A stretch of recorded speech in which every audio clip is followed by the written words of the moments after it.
Bacaan dari kitab Bilangan. Pada waktu itu, Bileam memandang ke depan dan ia melihat orang Israel berkemah menurut suku mereka. Maka roh Allah menghinggapi dia, lalu ia mengucapkan sanjak katanya, inilah tutur kata Bileam bin Beor, tutur kata orang yang terbuka matanya, tutur kata orang yang mendengar firman Allah, yang melihat penglihatan dari Yang Maha Kuasa, sambil rebah namun dengan mata tersingkap. Alangkah indahnya kemah-kemahmu, hai Yakub, dan tempat-tempat kediamanmu, hai Israel.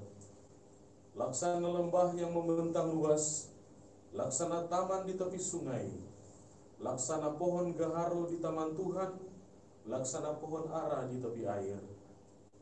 Seorang pahlawan tampil dari wangsanya, memerintah bangsa yang tak terbilang banyaknya. Rajanya akan naik tinggi melebihi Agag, dan kerajaannya akan dimuliakan. Kemudian diucapkan lagi sanjaknya, inilah tutur kata Bileam bin Beor, tutur kata orang yang terbuka matanya, tutur kata orang yang mendengar firman Allah, dan yang memperoleh pengenalan akan Yang Maha Tinggi, yang melihat penglihatan dari Yang Maha Kuasa, sambil rebah dengan mata tersingkap. Aku melihat dia, tetapi bukan sekarang. Aku memandang dia, tetapi bukan dari dekat. Sebuah bintang terbit dari Yakub, tongkat kerajaan timbul dari Israel. Ia meremukkan pelipis-pelipis Moab dan menghancurkan semua anak Set. Demikianlah sabda Tuhan. Syukur kepada Allah. Mazmur tanggapan dengan refren, tunjukkanlah lorong-lorongmu kepadaku ya Tuhan. Tunjukkanlah lorong-lorongmu kepadaku ya Tuhan. Beritahukanlah jalan-jalanmu kepadaku ya Tuhan. Tunjukkanlah lorong-lorongmu kepadaku. Bawalah aku berjalan dalam kebenaranmu dan ajarlah aku, sebab Engkaulah Allah yang menyelamatkan daku. Tunjukkanlah lorong-lorongmu kepadaku ya Tuhan. Ingatlah segala rahmat dan kasih setiamu ya Tuhan, semuanya itu sudah ada sejak purbakala.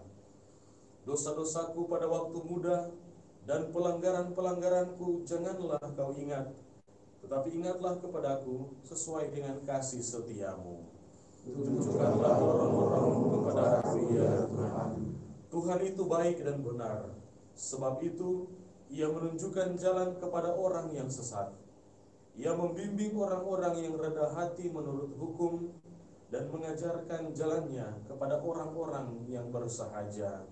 Tunjukkanlah lorong-lorongmu kepadaku ya Tuhan. Haleluya, haleluya, haleluya, haleluya, haleluya, haleluya. Haleluya, haleluya, haleluya, haleluya, haleluya, haleluya. Perlihatkanlah kepada kami kasih setiamu ya Tuhan, dan berilah kami keselamatanmu. Haleluya, haleluya, haleluya, haleluya, haleluya, haleluya. Tuhan sertamu Dan sertamu juga. Inilah Injil suci Yesus Kristus menurut Santo Matius. Dimuliakanlah Tuhan. Pada suatu hari, Yesus masuk ke Bait Allah. Ketika ia sedang mengajar, datanglah imam-imam kepala dan pemuka-pemuka bangsa Yahudi kepadanya. Mereka bertanya, dengan kuasa manakah engkau melakukan hal-hal itu? Dan siapakah yang memberikan kuasa itu kepadamu? Jawab Yesus kepada mereka, aku juga akan mengajukan satu pertanyaan kepadamu. Dan jika kalian memberikan jawabannya, aku pun mengatakan kepada kalian, dengan kuasa manakah aku melakukan hal-hal itu. Nah, dari manakah pembaptisan yang diberikan Yohanes? Dari surga atau dari manusia? Mereka lalu berunding satu sama lain. Jika kita katakan dari surga, ia akan berkata kepada kita, kalau begitu mengapa kalian tidak percaya kepadanya? Tetapi jika kita katakan dari manusia, kita takut kepada orang banyak, sebab semua orang menganggap Yohanes itu nabi. Mereka lalu menjawab, kami tidak tahu. Maka Yesus pun berkata kepada mereka, jika demikian, aku pun tidak mau mengatakan kepada kalian dengan kuasa manakah aku melakukan hal-hal itu. Demikianlah Injil Tuhan. Terpujilah Kristus.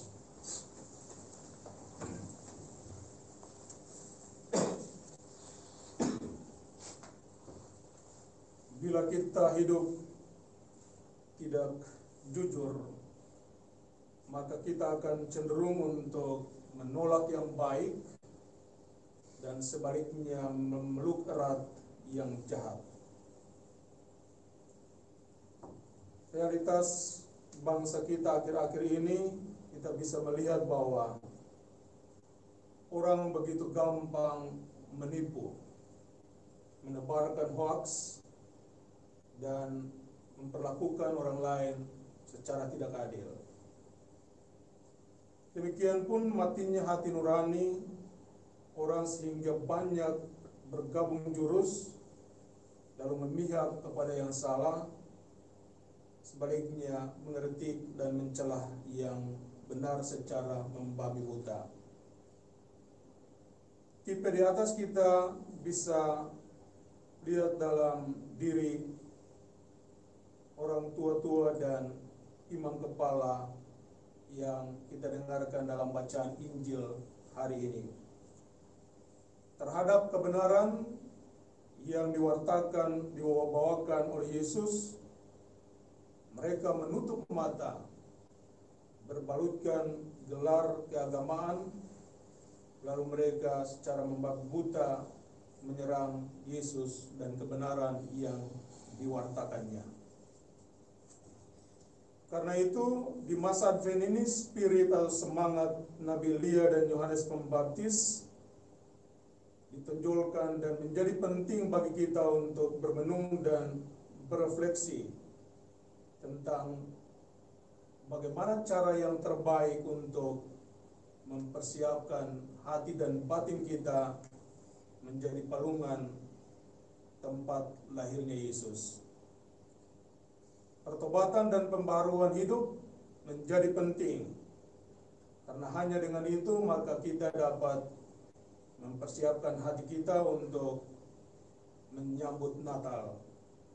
Natal tanpa Advent sesungguhnya kesia-siaan, karena dengan melakukan sesal dan tobat di masa Advent ini serta melakukan kebaikan, maka hati kita akan menjadi tempat yang layak bagi Tuhan yang akan datang dan lahir dalam hati dan jiwa kita.